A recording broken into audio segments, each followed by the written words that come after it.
Alright, so there's Kestia done. I'll just put these back in the art binder. I'll probably keep this because what I do is I put my commander in a different color sleeve than the rest of the deck so that way I can identify him or her more readily, or it. In the case of Animar, it's an it. I don't think Animar has a gender. Okay, so Nekusar. I should have made this change a long time ago, but I didn't. So anyway, what is Nekusar? Nekusar is my remote damage deck. So he has hit people before, you know, when they're open, they've got no creatures to block, I've got Nekusar, I might as well punch them in the head for 2, right? Get some commander damage in from my mighty 2/4 zombie wizard. So anyway, he's 2, 1 black, 1 blue, 1 red. Beginning of everybody's draw step, they draw an additional card. Whenever an opponent draws a card, Nekusar deals 1 damage to that player. There's the traditional way of building Nekusar is you have all these effects that cause everybody to draw more cards. The problem with that is your opponents figure out pretty goddamn quickly that if they keep Nekusar off the field, you still have all these cards that help them draw cards. And they don't take damage. So that was the first way to build Nekusar. And I gave up on that relatively quickly because my opponents figured it out. Oh look, he's got a Howling Mine, he's got Kami the Crescent Moon, he's got all this other shit, and we get to draw cards for free without taking damage if we can keep his commander off the field. It's like, well fuck, this is not working as well as I hoped it would. So anyway, Nekusar right now has, I believe it's 6 cards that cause everybody to draw cards. Let's take a look. He has, well, Scrawling Crawler, at the beginning of my upkeep, everybody draws an additional card. That doesn't really count. Wheel of Fortune, everybody throws away their hand and draws 7 cards. Memory Jar, sack it, everybody puts their hand aside, draws 7 new cards. At the end of the turn, they discard whatever cards they didn't play and go back to the original hand. So that's 2, 3, sacrifice her, everybody shuffles the cards from their hand into their library and draws that many cards. So that's, let me count again, 1, 2, 3, let's see, 4, everybody shuffles their hand and graveyard in the library, then draw 7 cards, exile it. So that's 4, 5, Time Spiral. It's the same damn thing, except it costs 1 more, and I get to untap 6 lands. That's 5, 6, Echo of Eons. It's the same as Time Spiral, except it has flashback. So instead of exiling it right away, I can flash it back for 2 and a blue, and do it again. So it's kind of 2 for 1. I think we're up to 6. Losing count because I'm just getting happy thinking about it. Let's see, what else do I have to... 7, Windfall, 2 and a blue, everybody throws away their hand, then draws cards equal to the greatest number of cards a player threw away this way. 7. This is absolutely tech in this deck. This is fucking great. 4 mana. During each player's draw phase, that player counts cards in his or her hand, puts those cards on the bottom of his or her library, and draws that number of cards. And if Nekusar is out, he hurts you real bad. Winds of Change. 1 red. Everybody counts cards in their hand, shuffles them into their deck, and draws that many cards. So that's, what, 9, I think? Again, I lost count. I like Nekusar. He's fun to play. So what I want to do is I want to give him a miracle. I want to give Reforge the Soul. It's basically Wheel of Fortune for 1 more colorless and 1 more red. But if it's the first card I drew in a turn, I can miracle it from 1 in a red, making it cheaper than Wheel of Fortune. And I do have Scroll Rack in this deck. The question, as always, is what to take out. Which is the painful part. Excuse me.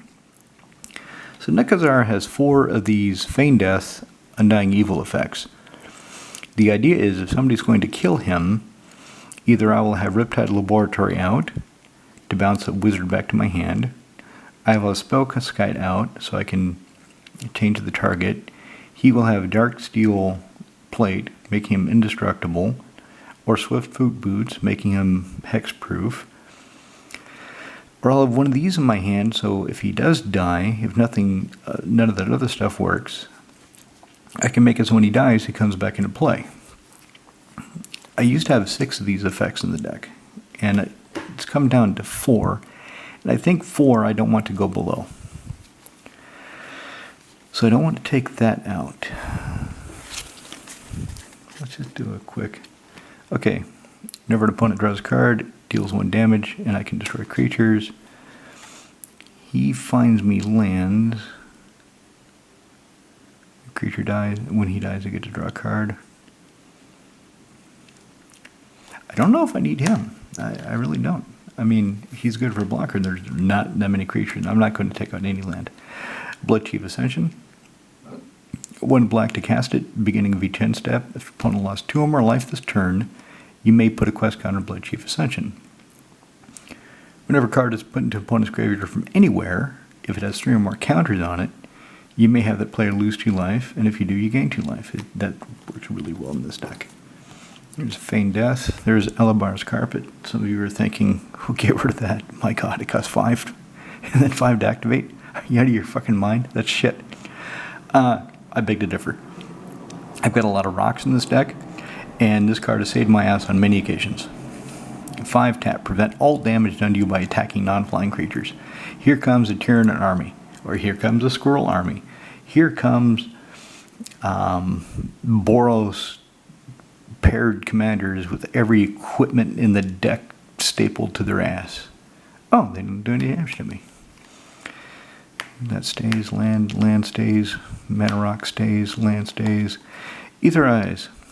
If I don't have Alabar's Carpet or some of the way of protecting myself, Aetherize, if it's in my hand, can do the job. Bounce all attacking creatures back to another's hand. Silent Arbiter. No more than 1 creature may attack or block each combat. Alright, well, I've got Maze of Ith in the deck, so I've got this and Maze. They can attack me, and it works for everybody in everybody's turn. So the dude with the army that went wide, he doesn't like this card. You can send one of your tokens out, and you can block with one of your tokens, but dude over there with fucking Kozilek Butcher Truth, yeah, he's going to eat your tokens. He's going to step all over them. Land. Puzzle Box talked about that. Land. Urtai Resurrected. When he hits play, counter a spell, disallow. When he hits play, either you disallow or you... does murder hit planeswalkers? What is the kill spell that hits planeswalkers and creatures? I forget. I know there are some. And either way, its controller does card. So if Nekusar is in play, they take a point of damage. Wins a change. No Mercy. Whenever a creature deals damage, you destroy it. And it doesn't care if it's combat damage. So if there's some gutter snipe or some shit like that, Grayson Starn, if he deals damage to me, No Mercy is in play, he dies. Fuck you. Mana Rock. Psychosis Crawler. Whenever you draw a card, each opponent loses 1 life. Sweet. Land.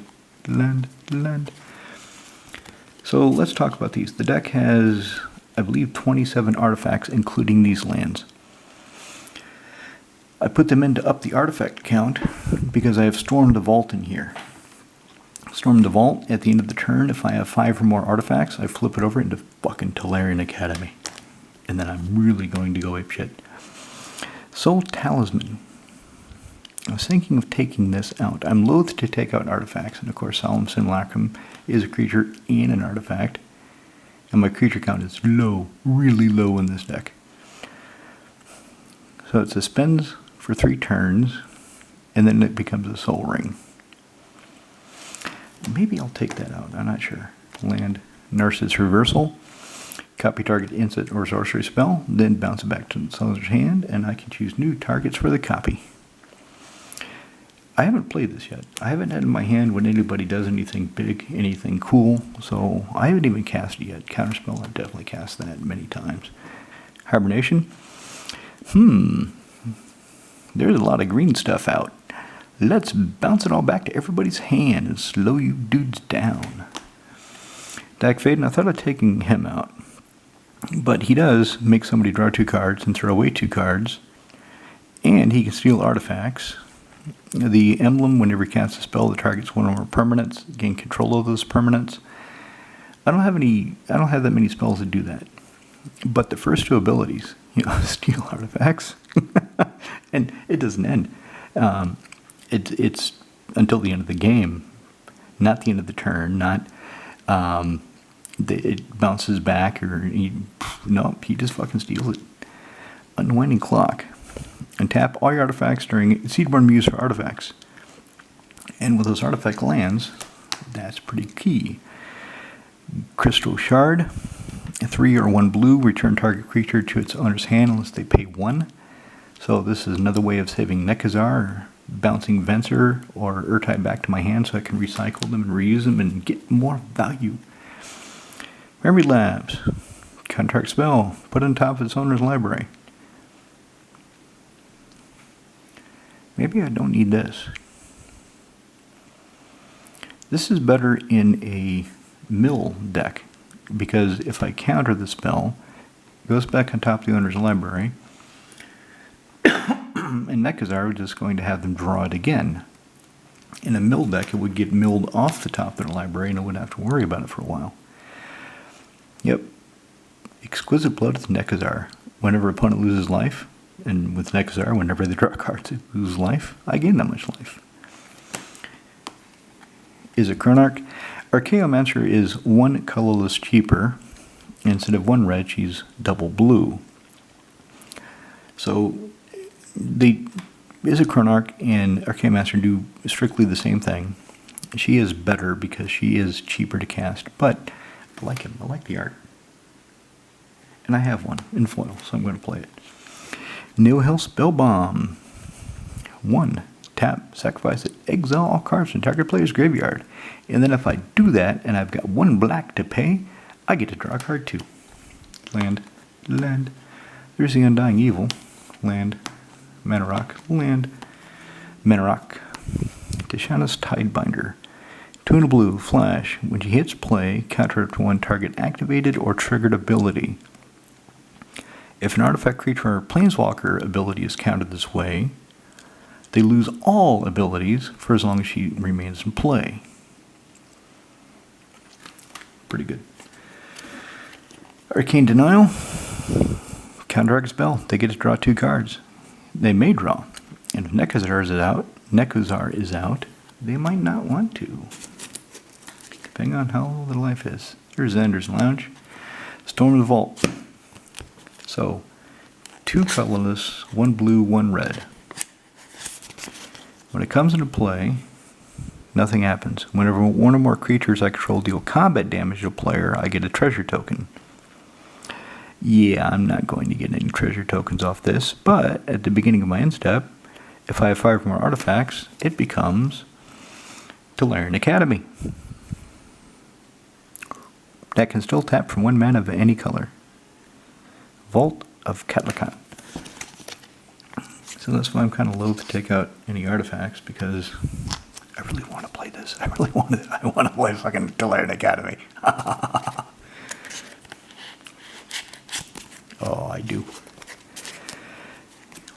Land. There's the Crawler. Whenever an opponent draws a card, they lose more life. Basilisk Collar. So if I put this on Nekusar, he's got lifelink. The death touch doesn't really matter so much. And there's some other creatures. Let's talk about that later. Swiftfoot Boots. Yep. Wheel of Fortune. Yep. Memory Jar. Gilded Lotus. 5 to cast. Tap, add 3 mana of any color.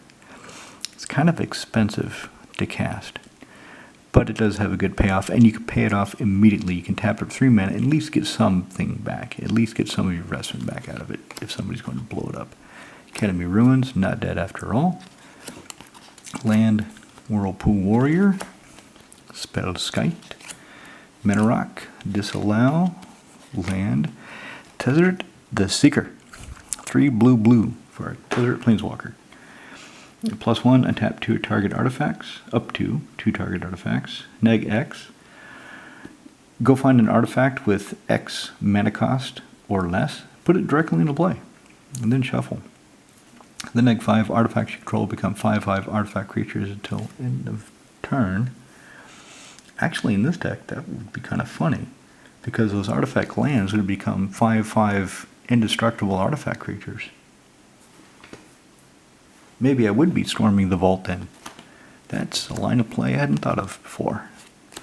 Steam Vents, Maze of Ith, Soul Ring, another bridge, indestructible artifact land, Darksteel Plate, land, Menarok, land, Time Reversal, Evacuation.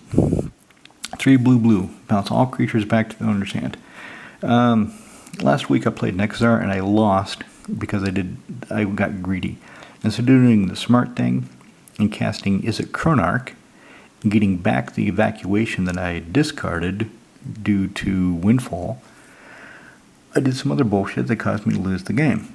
If I had got evacuation back, it's not guaranteed I would have won, but I wouldn't have lost on the next turn when Long Pete attacked me with everybody. Time Spiral. There we go. Riptide Laboratory. 1 in blue, return target wizard you control to its owner's hand. Bounce Nekusar back and save his ass. Damnation. Kill everything. Land. Dissipate. I love this card. I've loved this card since Mirage. I like the art. I like when it first came out, counter target spell, remove that spell card from the game. Everyone's like, whoa, that's fucking cool. It does. Wow. And then after the initial excitement wore off, nobody actually played it. Swamp, Venser, Shaper's Evil, 2 blue for a 2/2 flashy human wizard. When he comes to play, bounce a spell or permanent back to its owner's hand. Minamo. I haven't had her play and I really want to. I want to see how she works. Blue-red for a 2/3 legendary human artificer. Tap. Put 2 ingenuity counters on Joyra. Then you may put an artifact card with mana value X or less from your hand into play where that's the number of ingenuity counters on her. So the first time I can drop any talisman, any signet. The second time I can drop Teferi's Puzzle Box, Unwinding Clock. The third time I can drop the goddamn Gilded Lotus, if she survives to a third time. Okay. This, I could run any Niv Mizzet, but this one is the best one for this deck, the way I've got it built, because he only costs 1 blue, 1 red, so it's easier to cast in a 3-color deck. He gives me no maximum hand size. He gives me whenever a source I control deals non-combat damage to an opponent, I draw them in. So Nekusar, every time Nekusar triggers, and my opponents take damage from Nekusar, it is damage, not loss of life, right? Yep, damage. So it's like they wrote this for Nekusar. I draw that many cards. So if they take 2, I get 2 cards. Nin, the Paint Artist. Blue and a red. For a weak little Vidalcan wizard. But, blue and a red, X, tap. She deals X damage to our creature, and that creature's controller draws X cards. So she can reliably kill small utility creatures, and if Nekusar's out, punish my opponents for, for the pleasure of having their creature killed. Yeah, land. Evgeny's Expertise. 2 black. All creatures get -3 until... I used to have Languish in here. But if you look at Nekusar's toughness, Languish kills him. But Evgeny's Expertise does not. So if he's in play, I can cast Evgeny's Expertise, kill all the small creatures, and play something CMC 3 or less for free. Phyrexian Metamorph, land, Scroll Rack, Ancient Tomb, Yeah, this can hurt me. Land, and Nagmalis. Okay. So why do I have the collar in here? There was some combo that I had with a couple of the creatures. Maybe I don't need the collar. Well, the collar on Nekusar will give me life. I mean, there is that. So, yeah. Bass's collar. Creature has death touch and lifelink, so whenever my opponents draw cards and lose life, take damage, I gain life for the collar. I used to have some other combo in here though, but I probably have taken that out over time as I've tightened this deck up and tuned it. I mean, the other Nekusar, the one that deals 1 damage whenever you draw a card, he's great with Bass's collar because you draw a card, he deals 1 damage to a creature, and he's got death touch, so he kills it. But I didn't put that visit in this deck because overall, he doesn't quite fit as well as the one of what's he, Visionary? I forget his epitaph. Yeah, Visionary. So this deck, I get attacked a lot, so I need life gain. I better keep the color. I probably don't need memory lapse. I mean, Soul Talisman, that's a mana rock, even though it takes a few turns to come into effect. Unless I have Jora. Jora, I can tap her and just drop that into play because its mana value is nothing. Come on. There it goes.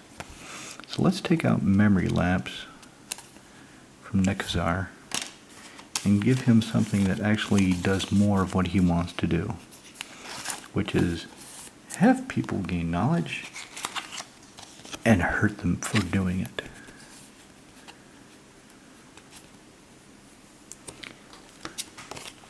Somebody asked me once why I do this. Why do I take an unsleeved card and shove it in? Because shoving this in, trying to put it in, the perfect fit is trying to friction grab the inside of the sleeve, and it will push down the card, but not the sleeve. So I need the sleeve to go in, and if you do this, clean, elegant. It did what I wanted it to do. I hope I don't regret that. I'll take Nekusar tomorrow. Tomorrow's Thursday. Tomorrow's the game night. See how it works. Hopefully I get the other cards I'm waiting for Sig, so I can make my adjustments to Sig and see how he works. Alright, let's get it posted.